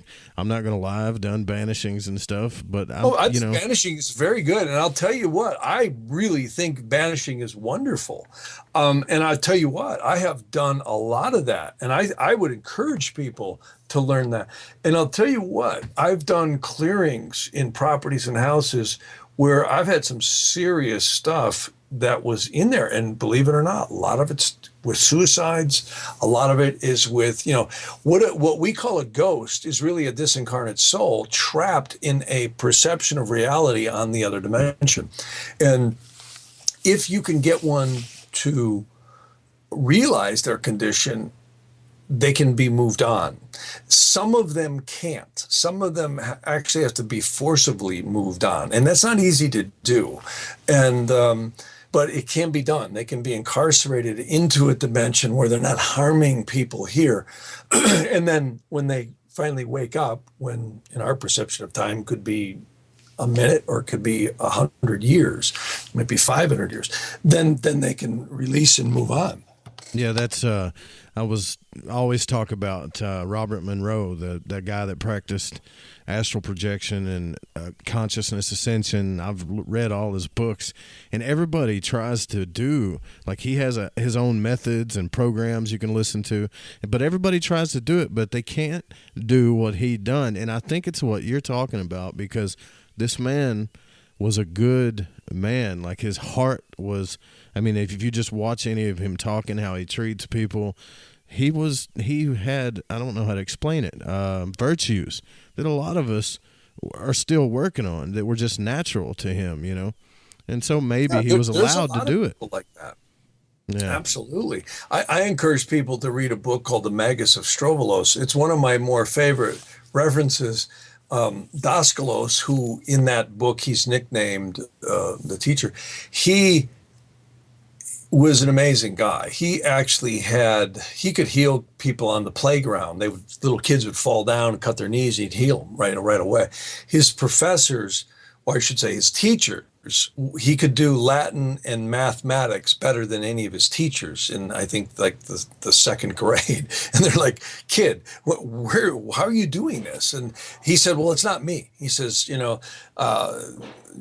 Father or this angel takes my hand and moves my hand and tells me what to do.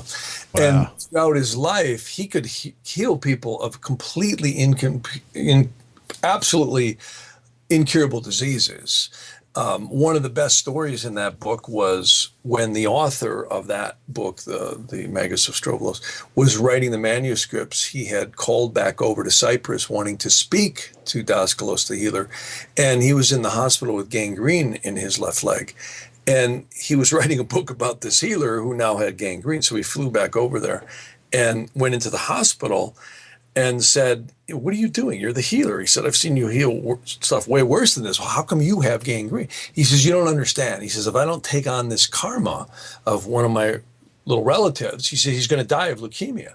Well, Markides, the author of the Magus of Astrologers, didn't believe him. So he sat on the edge of the bed, meditated, unwrapped his oozing bandage full of discharge from the gangrene, and now jumped around on a completely healed leg. He says, "Look, I'm taking this on." So he said, "I have to put it back on." And he says, "If I don't dissipate the karmic elementals, he will die." So the next thing out of Markides' mouth, he said, "Well, how did he get this, horrible karma?" You'd have to read the book, but he actually murdered him 3 lifetimes ago. That's crazy. Oh yeah, and you can't make this stuff up. I'm getting messages here, like people that wanted to call in. They're like, "Listen, I'm not calling in because they want you to keep talking, man. It's crazy. They don't want to interrupt he's you." Amazing. This guy was amazing. And you go back, there's very few people who ever get publicized who have that kind of power. And I believe there's a lot of them on this planet. Why does everyone think we haven't had nuclear war? If it was left up to the devices of most people, look at Jimmy Carter. He was talking about doing tactical nuclear war back in the 70s. I remember that. If human beings, I've actually, Camille has been such a wonderful person for me to be married to, because she's very eclectic. And we used to go sit and listen to military people talk about how they would see light orbs around missile silos. Yeah. And then afterwards, they wouldn't work. All the circuit boards were blown. And I mean, these aren't people who just kind of thought that was that. These are people who were lieutenants and colonels. I mean, they would say the stuff didn't work. We had to replace it. And there was a book called Left at Eastgate, where there was all these, there's this craft that had landed. And shortly thereafter, all the nukes that weren't supposed to be there in a NATO base were removed. So, and that wasn't just one guy in the military. There were several talked about that. So there's all kinds of very interesting phenomena that we don't get much press on that happens. And I really believe, if you read a book like the Magus of Astrologers, you get a bit of a taste of that. And the other one I love is the Maharil, the book of Abramelin. He literally would go warn kings back in the in the 1400s. He'd tell them, he'd say, if you don't change your ways and stop doing what you're doing, God's going to destroy your kingdom.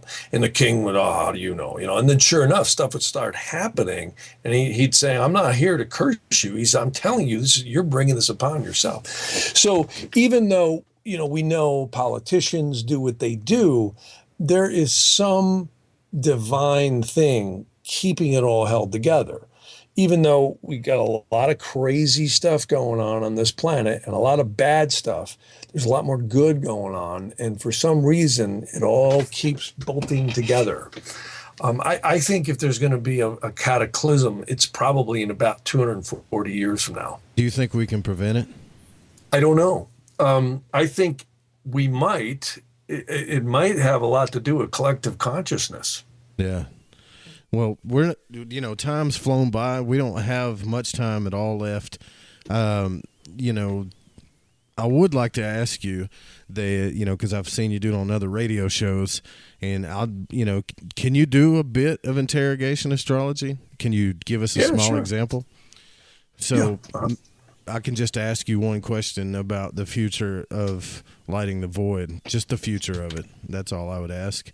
And don't hold back on the negative stuff. That's what I tell. Sometimes I think that, just like I was talking to Chris last night, that maybe I hope you're not afraid.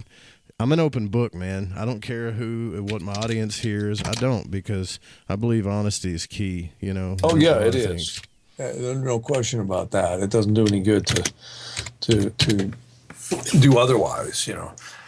I really believe that's why a lot of people have the charts that they have that are difficult. It is karmic energy. And I know I've worked with a lot of people who've had some really, really challenging karma.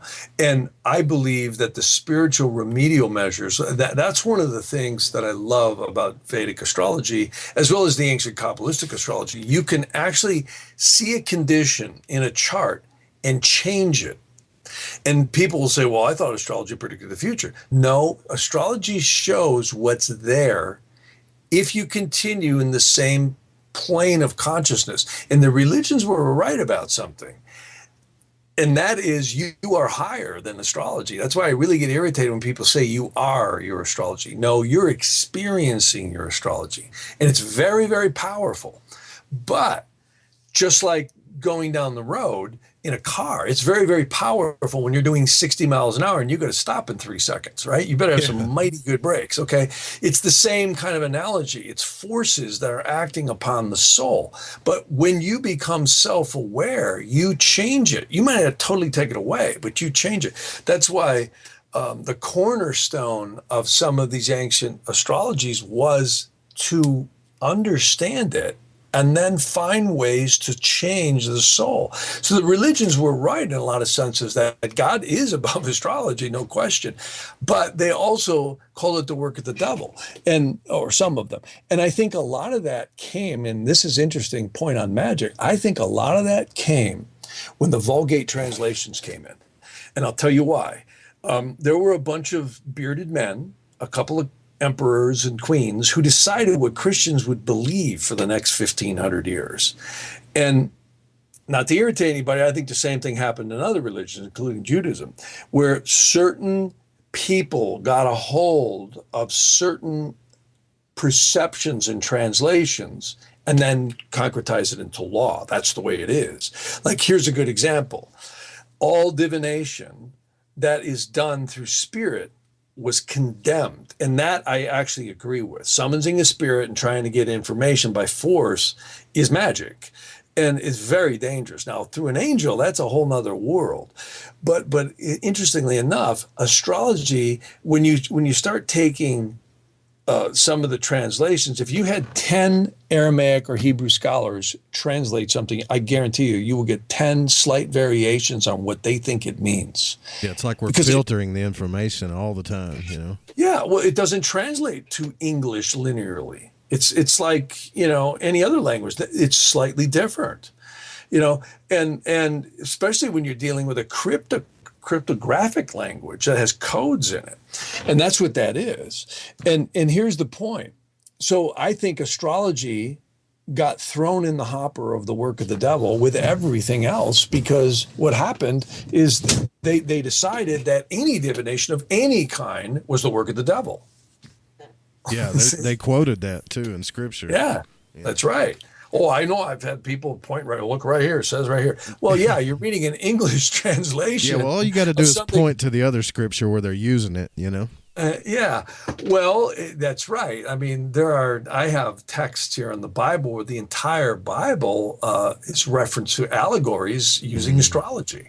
Yeah, Genesis. Not entire, but many, many areas of the Bible, right? Genesis has got some deep stuff in it just by itself, you know?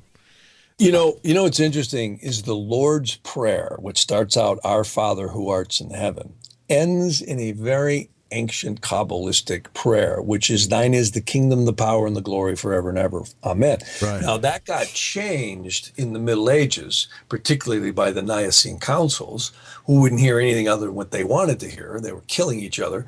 The point was, they changed it to Thine is the kingdom, the Father, the Son, and the Holy Ghost, right, which is all fine, but you now lose and neuter what originally was meant.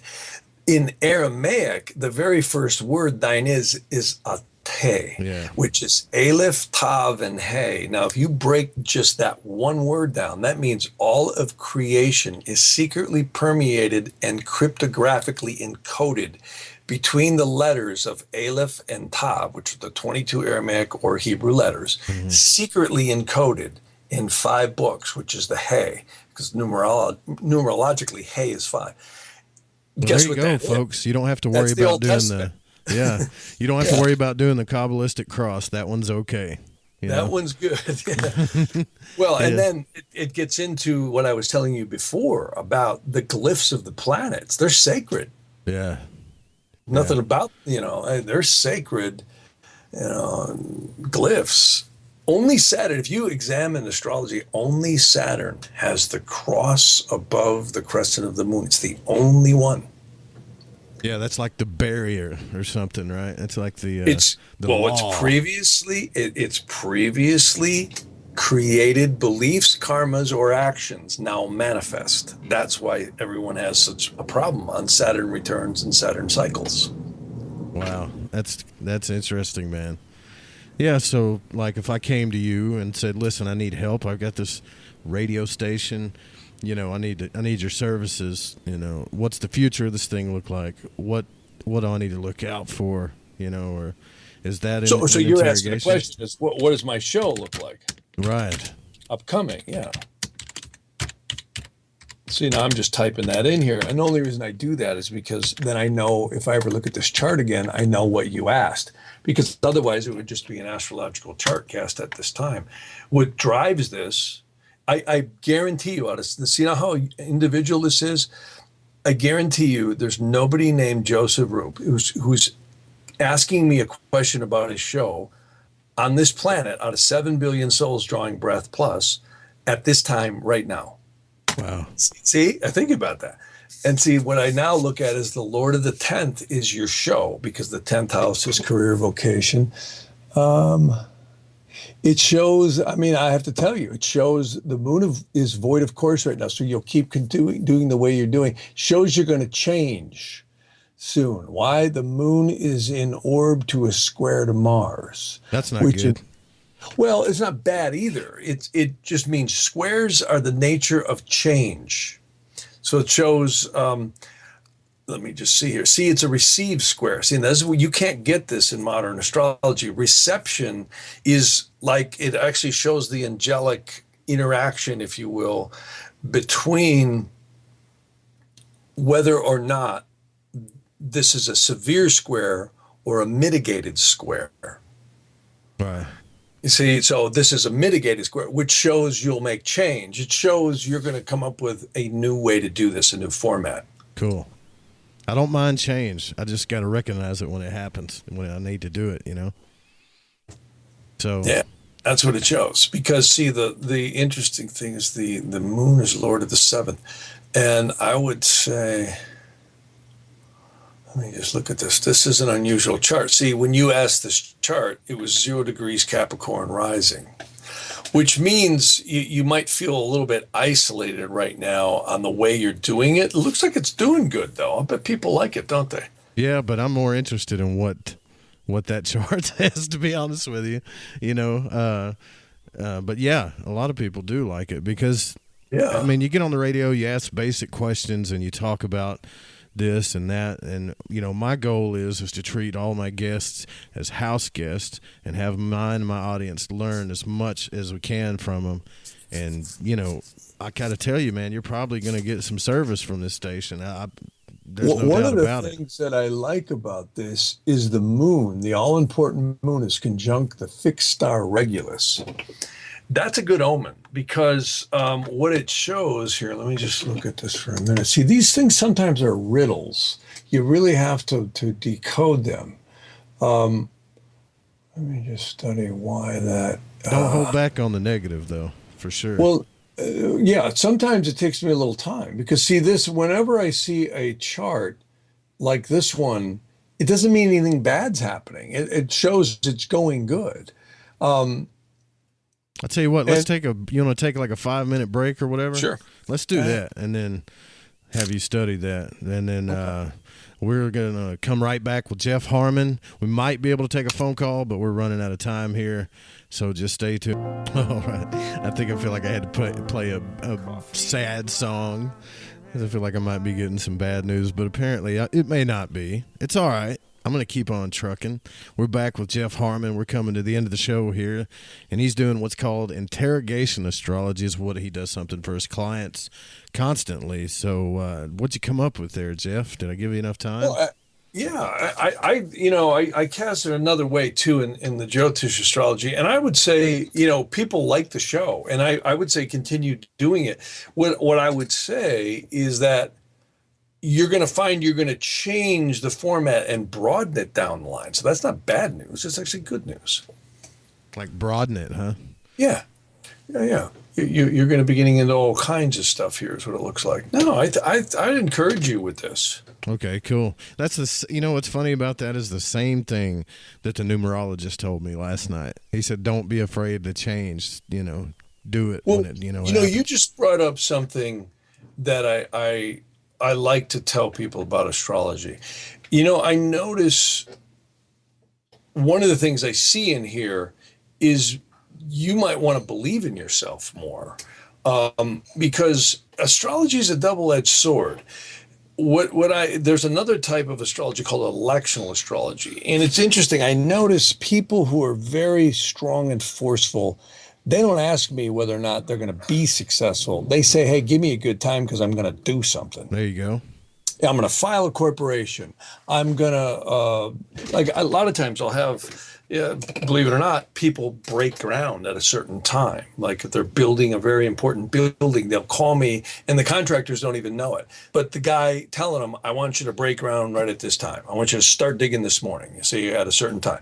And a lot of times the guy running the backhoe doesn't know why. He's getting a check. He does it. So, in fact, there's actually a mural of George Washington wearing the Masonic apron, and they had actually broke the ground at a specific time in a ceremony of the Capitol. So, and it's pretty safe to say the U.S. Capitol has wielded quite a bit of power over this world. You mean the new Egypt? Is that what you mean? Right. Yeah, that's right. It's exactly what DC is. It's, it stands for District of Columbia. Right. It's not even in the United States. It's an Egyptian temple. Man, everything you say is spot on. I remember back when I was in my early 20s, I had a bad anxiety issue, really bad, just awful, panic disorder and stuff. And I got desperate. And something told me, and this was my gut that told me this, open the Bible and go to Psalms right now, right?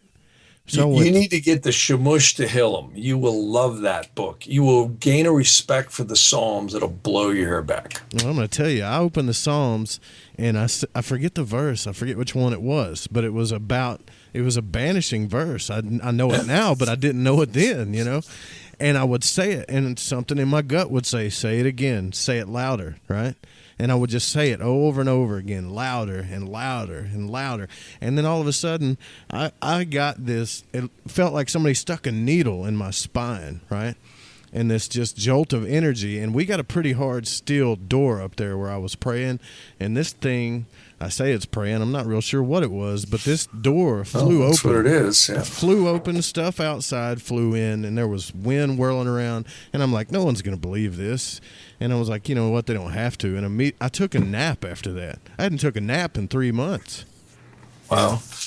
And that's pretty, it's just stuff you say. It just validates things that have happened to me, man, Well, I can tell you this, there's an old scripture that says we are actually sons and daughters of the Most High, and the scripture cannot be broken. That book I've mentioned a couple times, the Nefesh, which is called The Constriction of Divine Energy, is astounding. It was actually penned back in the 1700s, so it's not that old. But what's fascinating about it is how it talks about we don't think so. And I really do blame the religions on this. If they were really out to help everybody, they'd be teaching people this stuff. Not just running around with microphones saying, praise the Lord, which there's nothing wrong with that. I don't mind that. But it's a little deeper than that, folks, maybe. So, when you find out just how profound this stuff is, and you can't make this stuff up. It's like the zodiac. All the astronomers rip on, the zodiac doesn't line up with the true constellations. Well, they never did, folks. It's a spiritual matrix. Yeah. Well, how do you find the houses then? Ask them to find that. It's really well. You can't. And again, science wants to repeat something. You can't. Never the same way. Because you're dealing with recreated reality constantly. It's like, to the skeptics, they'd say, well, you could get another time when, Joseph Roop asked this chart. You can't ever ask that chart and get the same chart again. Now, that doesn't mean you can't ask it again. What I'm saying is you'll never get this chart. If you say the solar system is going around the central sun at 480 something plus 1,000 miles an hour, in fact, there's actually a guy on the internet who showed the planets are spiraling in orbit behind the sun. It's going so fast. NASA actually has some kind of a model of that as well. And if you take on your telephone, you have 10 numbers, omitting the star and the pound, if you include 0, right? You can 1 through 9 plus 0. And you can call anybody on the planet with a combination of numbers. Now, in astrology, you have a solar system racing around literally billions of fixed stars. We only use a small number of them compared to what's really there. And you take the lunar zodiac, the sidereal zodiac, the tropical zodiac, plus you have 12 houses, 12 signs, you have 360 degrees, you have infinite geometric aspects that they're all making to each other at their respective speeds, retrogradations. You literally could create a reality from it. I mean, crazy, and I think one has been created from it. And I'm not saying the astrology is the only thing creating reality. It's certainly one that's interplaying with it. Well, I would like to have your friend on here if he could ever come on the show, that'd be great. If your buddy that studies quantum physics. Oh yeah, that's Claude Swanson. He wrote a book. Actually, wrote 2 books called The Synchronized Universe. Right. Okay. I thought you said his name was Steven. I'm sorry. No. Claude Swanson. Okay. Cool. Yeah. If he could come on the show, because I'm fascinated with that stuff too. That stuff is incredible. Claude's a great guy, and he's. He comes from a very linear scientific background, but he's gone and studied John of God. He's studied many paranormal phenomena, and what I love is he doesn't claim to have the answer, but he comes from a very linear background, and has now said, okay, we need to rethink the way we do science so that we can allow for this phenomena. You can't put infinite reality into 3-dimensional 5-sense terms. Even quantum physicists and string theory physicists and new sciences, they still have to couch it all, even mathematically, into our myopic way of analyzing things. Right. Once you get past the 3-dimensional 5-sense paradigm, we really can't get it any other way other than somehow to explain it within that context. And that's, I think, the dangers of truly astral travel and getting people into that realm, because you can flip your cookies playing around that with there, because it's our perception of reality. People try to get there with drugs, and it's very dangerous because drugs it destroys the aura. In fact, there's an old saying, alcohol used to be called spirits. I don't know why they changed it, because it really does break down the aura and let spiritual energy come in. That's very negative. So, and many people do mind-altering drugs, which I think is very dangerous. And with most of the true spiritual people who did astral travel really were very adept at understanding the dangers of it. Well, one of the better books to get into that is a nice beginning primer is Esoteric Teachings by Dr. Stylianos. It's at stoaseries.com. That's the kind of stuff where he actually teaches you how to get in control of what we would call the astral body. He calls it the etheric double. We all have one. It's the place we go to when we step out of this body at night, every night, and also when we pass on. Man, that is fascinating stuff, Jeff. And we're at the end of the show here. And there's, if I wanted to be a student of yours, or if I wanted to hire you for your services, which I got to say, it's really tempting. I don't think it would hurt. Do we just go to jeffharman.com? Is that how we do that? Yeah. It's Jeff, Harman, not O-N, jeffharman.com. And Camille, she's wonderful. My wife, Camille, does all the bookings and interacts with people. And thank God she does, because I couldn't keep up with it. But she's really great at getting back to people. And again, what I love about doing astrology now is the powerful computer systems that I have and programs allow me to do interpretation so much quicker. And I think where people really benefit is they can sit there. Anybody who has a computer, anybody who has an internet connection. I have people watching it on iPhones now and Androids. I mean, it's amazing. And you can screen record this thing and make a movie of it with audio in it. And that's where it's really powerful, you know, and because you can see the maps, the location astrology, you can see the doshas and the cycles and the transits. Plus, I have a lot of PowerPoint stuff that I refer to help people understand it all in plain English. And it really is that's one of the things I've been unlearning is some of the stuff that I've learned through many teachers that I think wasn't good. And the best teacher to me has been the ancient texts and doing astrology, you know, just seeing what works and what doesn't. So we can get a hold of you, and that's by appointment, right? If you do something like that, it's a one-on-one session. Yeah, it's a one-on-one session by appointment, and I record the phone line as well. And again, I tell people record the screen recording. If you have a Macintosh, Macs do it. They got a built-in QuickTime recorder right in it. If you have a PC, I always tell people, go get a program called Bandicam. It's Bandi. It's a free download, but the problem is it only records for 10 minutes. And I think it's $38 and you buy the professional version. And well worth it, because then your PC will actually screen record anything on the screen. If you flew here and did a session with me, it wouldn't be as good as you sitting in your own home right. or your own and watching it. Because of the technology and all the stuff that you can record, yeah. Crystal clear, and it's instant. You can see me point to everything. And again, you got the comfort of your own home, you know. Right. Well, Jeff, I really appreciate you coming on the show, man. I hope one day, you know, you could come back on the show when you're not busy and, you know, really, man, I could pick your brain for hours, you know, but I enjoy we got to respect your time, you know. Yeah. Oh, no problem. And I appreciate you having me on. Not a problem. Not a problem. That's Jeff Harman, folks. That's what you guys wanted. That's a real astrologer. You can go to jeffharman.com and get his services. Tomorrow night we have Sarah Deutsch with the magical mandalas and the soul's creativity. Stick around. Don't forget to sign up for the newsletter. All right, folks. Bye.